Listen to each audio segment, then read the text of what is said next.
Good morning. It's a lovely day in New York City. The heat wave is broken. We've had rain, and I hope it's the same for the rest of you folks around the country and the world. I understand heat is really a problem, and it's been a problem early this year. Folks making the pilgrimage to the Hajj, over 1,000 have died so far. In our own country, because we do have places where there is no foliage, no trees, no way to keep cool, we are seeing that we're going to be able to sue the fossil fuel companies. I think that's a good thing. They knew they were going to create climate change. They knew exactly when it was going to be most oppressive. It said so in the memo. 2023, and now it's 2024. We haven't adopted all the solar power we can. And the good thing about solar power is the more you use it, the cheaper it gets. And the same thing with air conditioning. Now, the new air conditioners that are coming out have a very, very low energy rating. They don't consume much energy. They're really quiet, and they're extremely efficient. I understand that the states are actually giving credit to those people in need of air conditioning in public housing. Since there are hundreds of thousands of them across the country, I'd really run, not walk, to get that credit. It's so important. And what else is happening in our world? Well, generative AI is taking over. It's taking over the writing of scientific papers. Let's hope it's just making a scientist's life easier. But I'm sure that those who are not reputable will use AI and plagiarize other folks' research. That's not the use of AI.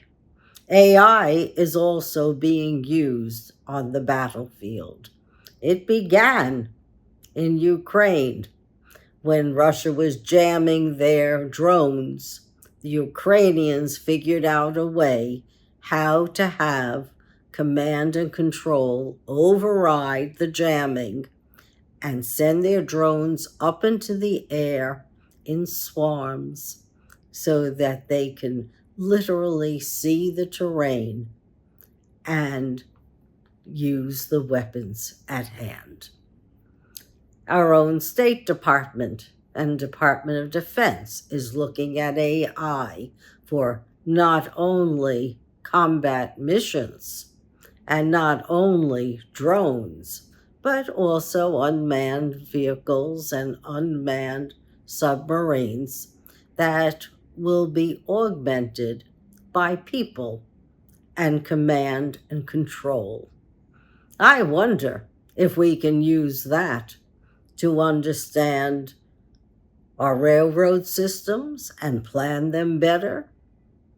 We can use that to understand our satellites and our weather satellites so that we could perhaps predict what's going to happen in our world according to the predictions of generative AI. How will it affect us? How will the weather affect us? And then, could we prepare for it?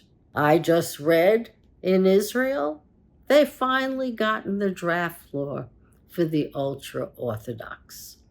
Well, I relied on that news. Came from no less than 3 different papers in Israel. And I think that's a good thing. You need to rely on the justice system to know that it's going to be fair, that it's going to care about you and me and all the people in America.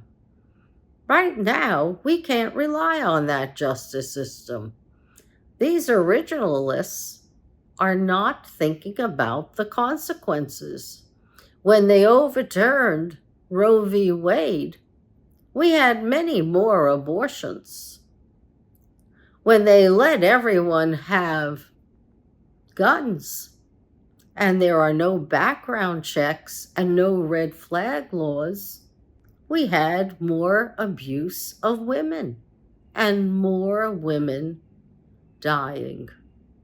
Now that red flag laws are in existence in some states, that's a good thing, but it should be across the country.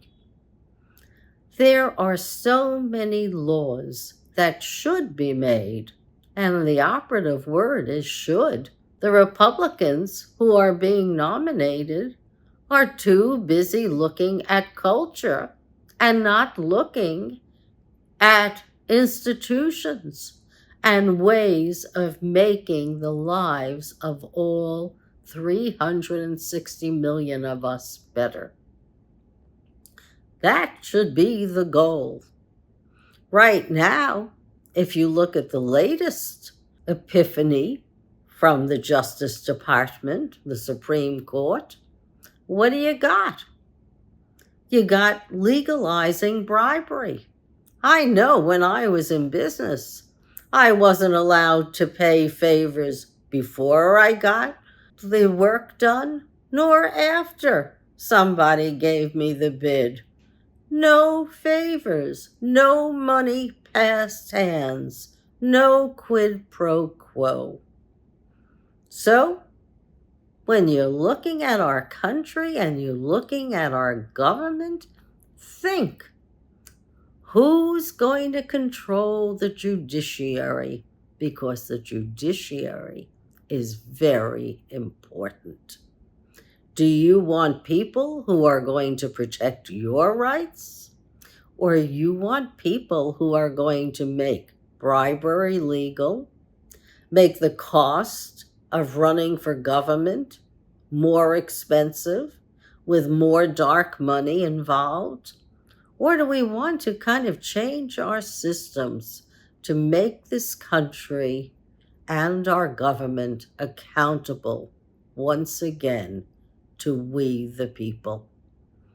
Might be nice to have a change. Donald Trump. He'll have perhaps 2 judicial appointments to the Supreme Court, and he'll have many permanent judges that he could appoint. So when you think about who you're going to vote for in the fall, you can't vote for Trump, because we've already seen what this originalist Supreme Court does. Doesn't work for you and me, and we need a court that's accountable to the people and makes decisions based on consequences to the country and everybody in it.